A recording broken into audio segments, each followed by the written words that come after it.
also became a complainant against, and it is on record. It is on record that he became a complainant.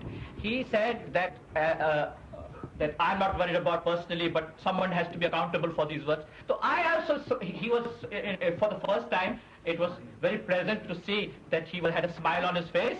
So I also said in jest that aapki bhi aayegi. So the question is, as you told us yesterday. We don't know. I'm a rural man, so mosquitoes bite me. Malaria is a chronic ailment with me. On this occasion, I had this colon trouble, plus influenza, plus malaria, all three, and the room, which was not with the present death cell, 15 important witnesses were examined, cross-examined in my absence. Yeah. 15. Including Welsh, Asghar, Vakil Khan, all these people. They were all important witnesses. All these 15 witnesses were cross-examined. Were examined and cross-examined. Absolutely in my absence. And Mr. Yahya Bakhtar came to see me.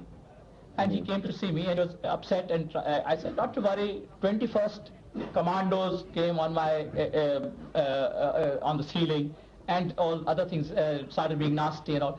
I was awake, it was about 2 o'clock at night. And I complained to the jail authorities. And what's the purpose of all this? The 21st I remember because it was Allama Iqbal's birthday anniversary. What is the purpose of all this? Twice they came at night. Now I caught him.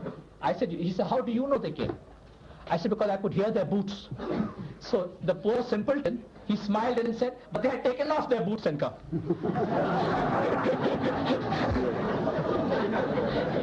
And I knew that they had taken off their boots, but I wanted to trap him by saying that I heard the boots of their. So he said, but उन्होंने तो जूते निकाल लिए थे. जी बाबर साहब, ये जुल्फिकार भुट्टो साहब की वो आवाज़ जो उनका आखिरी मुकदमा था, वो लड़ रहे थे. ये अदालत है जी आखिरी मुल्क की, और उसमें जाने की इजाज़त नहीं है, और पासेस वाले सिर्फ वहाँ पे जा सकते हैं, और वहाँ पे ये गुफ्तगू हो रही है. पहला उन्होंने कहा कि जी जो चीफ जस्टिस था लाहौर हाई कोर्ट का, वो तो मेरा मुखालिफ नहीं था, वो मेरे खिलाफ मुस्तगीस था, यानी उसने मेरे खिलाफ कंप्लेंट फाइल की थी और की थी. और फिर उन्होंने कहा कि वो बड़ा स्माइल करके मुझे देखता था और कहता था कि मरना तो है एक दिन. तो ये जिस पे पहला कहका पड़ा वो इस बात पे था कि आप देखें जरा शहीद भुट्टो की किस तरह से वो अपनी फॉर्म में थे वहां भी, आखिरी दिन भी. और उन्होंने कहा कि मैंने चीफ जस्टिस को कहा कि मरना तो आपने भी, और फिर सारे मर गए. लेकिन मौत अपनी अपनी है ना, देखे ना, ये मौत और है, वो मौत और है. अच्छा, दूसरा ये था कि वो कहने लगे कि किस घन गरज से इनकी आवाज आप सुन रही हैं और किस तरीके से अपना केस ये लड़ रहे हैं. उन्होंने कहा जी कि 15 गवाहों को मेरी गैर मौजूदगी में इन्होंने एग्जामिन कर दिया, और वो ये खुश होते थे इस बात पे कि इसको मच्छर लड़ेंगे जेल में. उन्होंने कहा मैं देहाती आदमी हूं, हमें तो मच्छर लड़ते रहते हैं, हमें मलेरिया होता रहता है.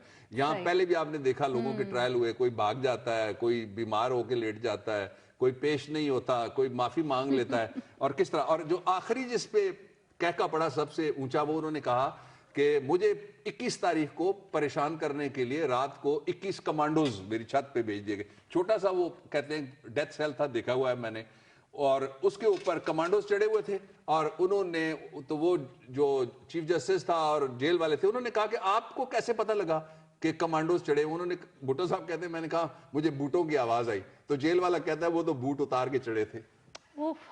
अब देखिए किस तरह से वो उनका जो सेंस ऑफ ह्यूमर है वो गया नहीं.